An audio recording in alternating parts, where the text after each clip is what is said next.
Bonjour à tous, j'espère que vous allez bien, on est là pour une nouvelle vidéo. Aujourd'hui on va parler de Japan Expo, on va parler de comment j'ai réalisé cette vidéo et je vais vous dire comment faire pour avoir une vidéo un peu dans ce style là. Je dis pas que c'est une vidéo pour faire toutes les vidéos de cosplay, je dis pas que c'est comme ça qu'il faut faire les vidéos de cosplay. Je vais vous expliquer juste comment faire une vidéo comme moi je l'ai fait pour Japan Expo. Ce qui s'est passé avec cette vidéo c'est assez incroyable, hein. Je l'ai sorti quelques jours après l'événement et la vidéo là elle vient de passer les 200 000 vues, on est plus de 3500 abonnés sur la chaîne.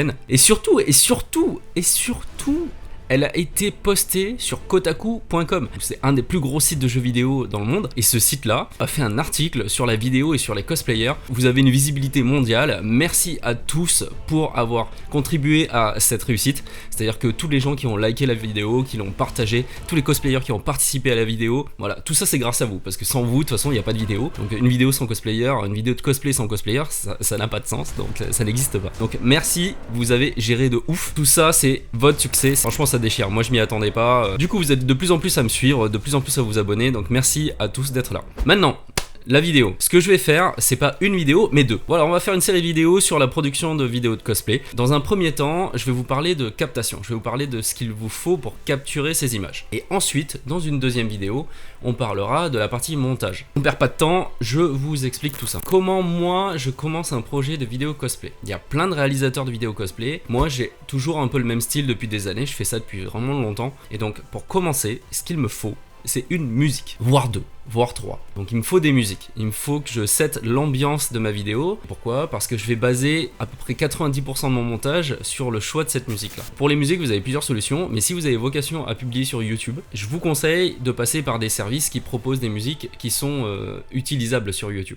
Et donc vous n'aurez pas de strikes ou de poursuites, ou voire de suppression de vidéo si vous utilisez cette musique là dans votre vidéo. Il y a plein de services, je vais les citer, c'est pas sponsorisé. Moi j'utilise Epidemic Sound, il y a aussi MusicBed, il y a Artlist, il y a d'autres banques de données, voilà, il y a plein de musiques disponibles.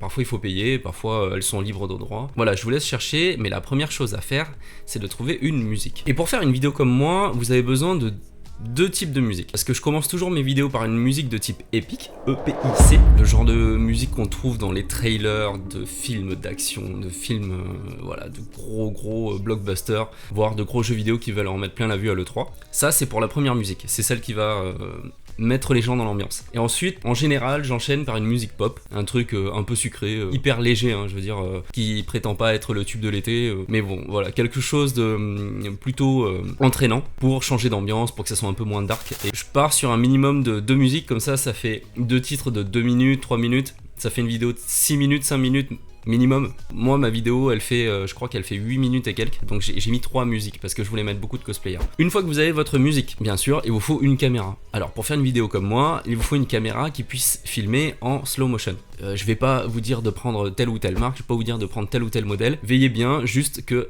votre caméra puisse filmer au moins en 100 images par seconde. 50 images par seconde, ça vous permet de faire des ralentis, mais en 100 images par seconde c'est quand même un peu plus sympa pour faire une vidéo comme moi. Donc smartphone, DSLR, mirrorless, voilà. Prenez l'appareil qui rentre dans votre budget. Troisième chose, il vous faut un stabilisateur. Le monde des stabilisateurs, le marché des stabilisateurs a explosé. Moi quand j'ai acheté le mien en juin 2018, il y avait le Zhiyun Crane 2, c'était le stabilisateur à acheter.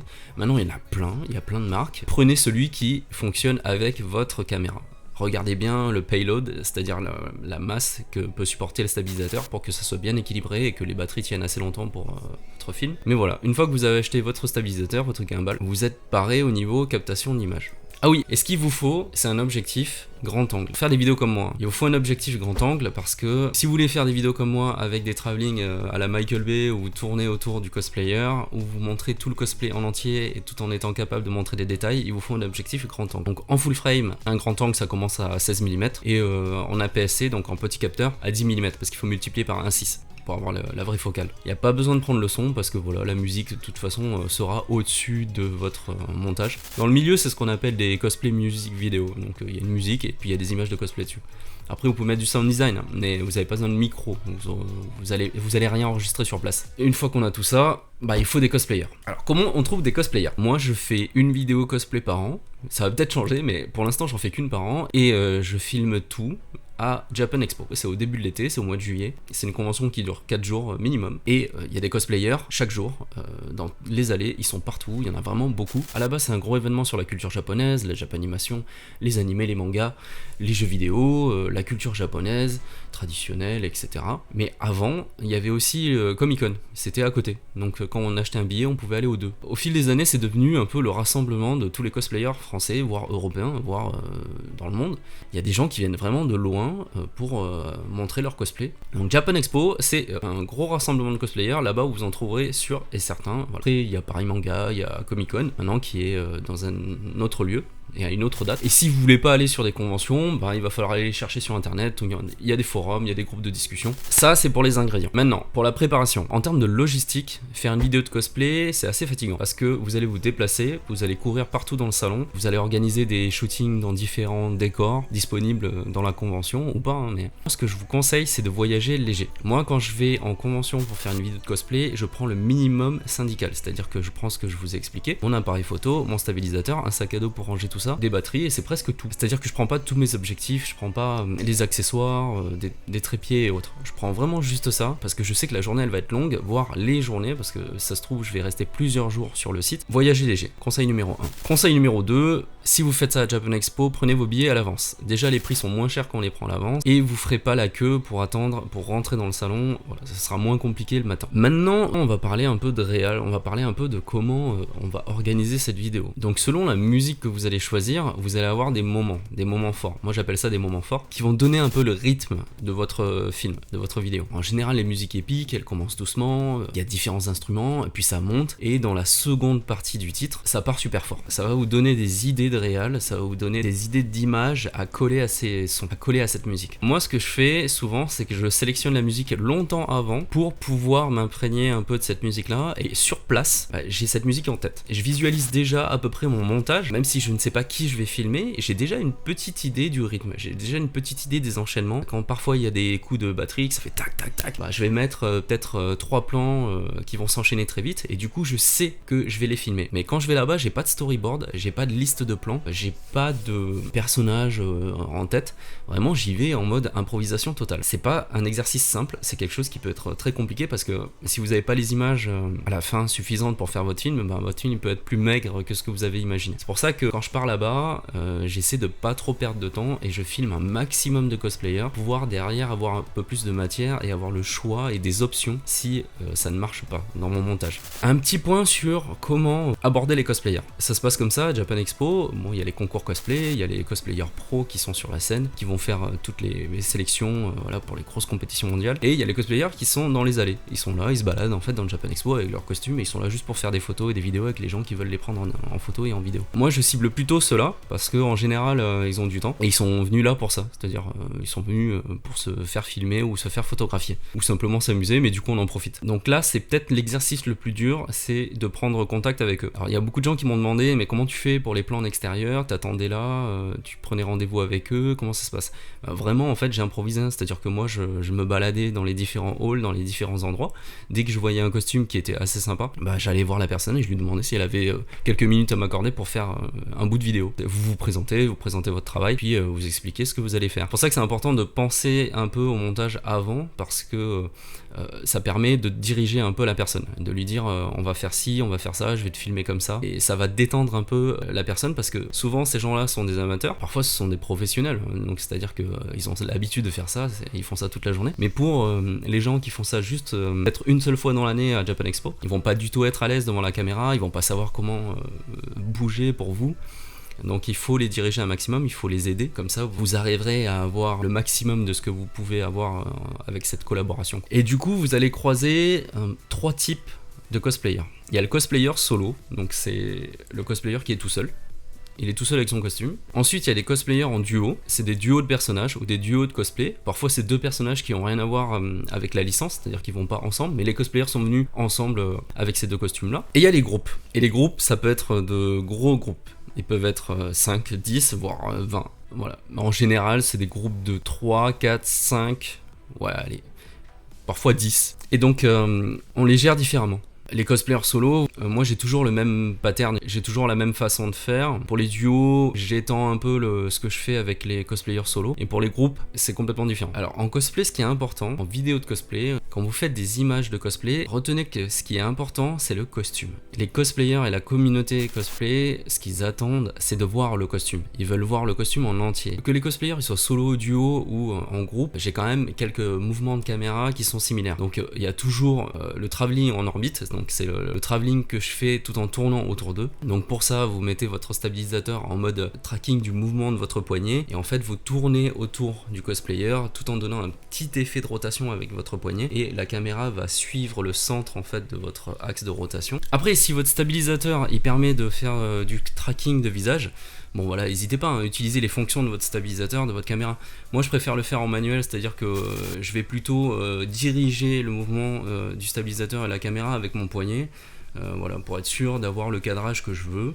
Mais voilà, parce que par exemple quand je fais les orbites autour des cosplayers, moi je leur dis de faire deux séquences, une où ils vont regarder dans une direction tout le temps, et une où quand je vais arriver au niveau de leur visage, de capter l'objectif et de plus le lâcher pendant un demi-cercle.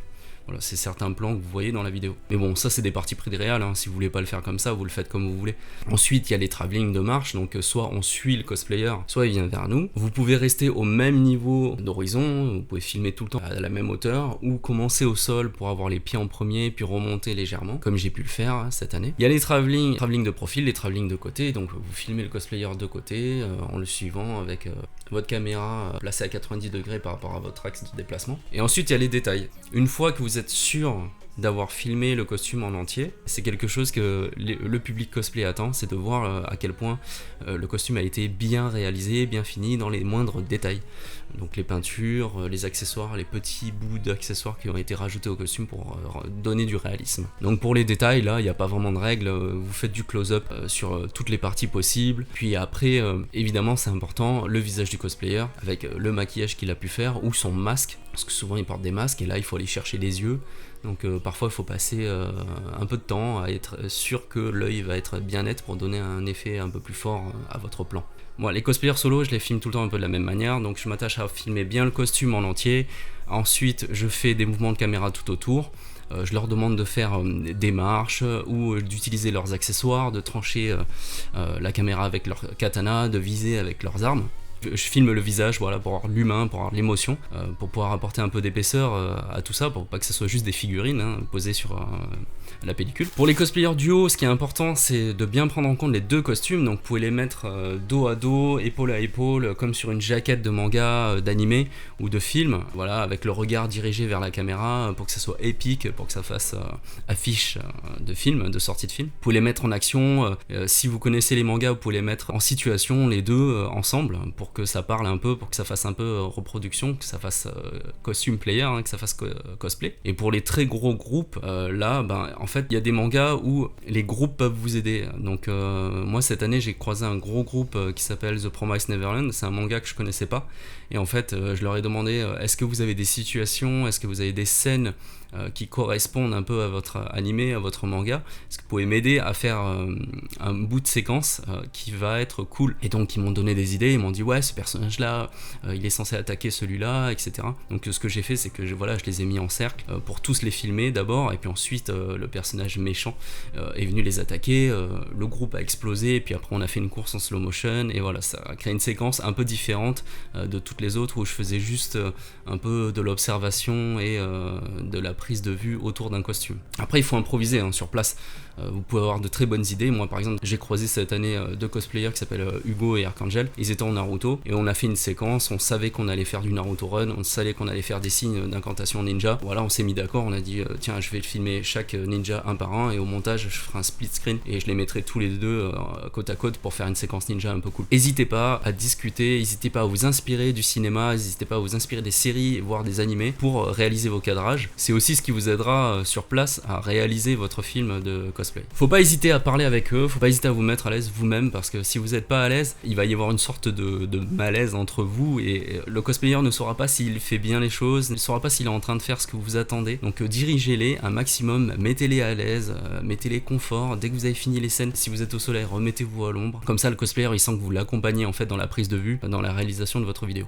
La vidéo est déjà super longue, ça c'était pour la partie sur place avec votre caméra. Je vous donne rendez-vous dans une prochaine vidéo pour parler montage de tous ces plans que vous avez fait. Il y a plein de petites astuces pour faire les films épiques à ma manière. L'avantage de filmer de cette manière là comme moi, c'est que vous n'aurez pas besoin au montage de faire beaucoup d'effets de transition, d'effets spéciaux. Voilà, ça va s'enchaîner assez bien, et c'est surtout un travail sur le rythme, le calage avec la musique, le slow motion. Je vous remercie de m'avoir écouté. Si vous avez des questions sur le montage de ce genre de vidéo, posez-les dans les commentaires. Et vraiment merci pour le succès de cette vidéo, merci pour tous les likes, les partages, les commentaires. Vous avez été géniaux, et merci infiniment à tous les cosplayers de cette vidéo, tous les cosplayers que j'ai croisés cette année. Abonnez-vous, activez la cloche, portez-vous bien. Moi je vous dis à très vite, c'était James Caro pour Studio Sushi. Ciao.